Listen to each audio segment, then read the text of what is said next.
22 April কাশ্মীরের পেহেলগাম ঘুরতে গিয়ে জিপ লাইনে চড়েছিলেন পর্যটক ঋষি ভাট। সেই অবস্থায় নিজের রোমাঞ্চকর অভিজ্ঞতা ক্যামেরাবন্দি করছিলেন তিনি। সে সময় নিচে চলছে গোলাগুলি। নিজের অজান্তেই তার ক্যামেরায় ধরা পড়ে পর্যটকদের উপর জঙ্গি হামলার ভয়ঙ্কর দৃশ্য। দেখা যায় কিভাবে নির্বিচারে পর্যটকদের উপর গুলি চালাচ্ছে জঙ্গিরা। তার ক্যামেরায় ধারণকৃত ভিডিওটি ছড়িয়ে পড়েছে সামাজিক যোগাযোগ মাধ্যমে।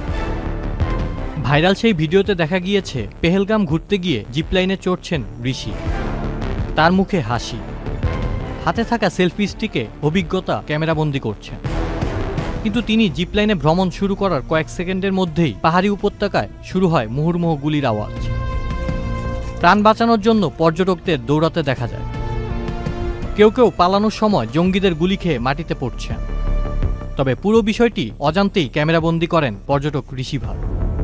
ভ্রমণ শেষ হওয়ার আগ পর্যন্ত তিনি নারকীয় হত্যাকাণ্ড চলার বিষয়টি উপলব্ধিও করতে পারেননি।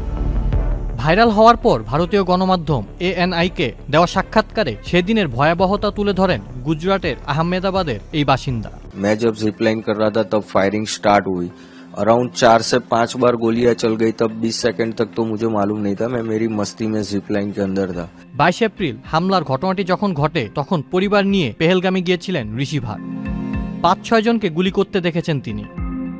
ঘটনার ভয়াবহতা বুঝতে পেরে ঋষি ল্যান্ডিংয়ের সময় দ্রুত বেল্ট খুলে নেমে পড়েন এবং স্ত্রী ও ছেলেকে নিয়ে দৌড়াতে শুরু করেন।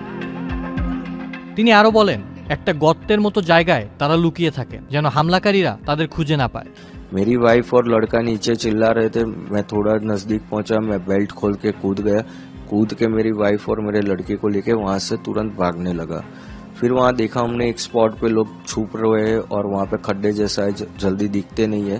तो वहां पे 2-3 लोग ऑलरेडी छुपे हुए थे, तो हम भी वहां जाके छुप गए। আউসাফুল ইসলাম আকিব, চ্যানেল। ওয়ালটন আবারও মিলিনিয়ার অফারে ওয়ালটন ফ্রিজ কিনে আপনিও হয়ে যেতে পারেন মিলিয়নিয়ার।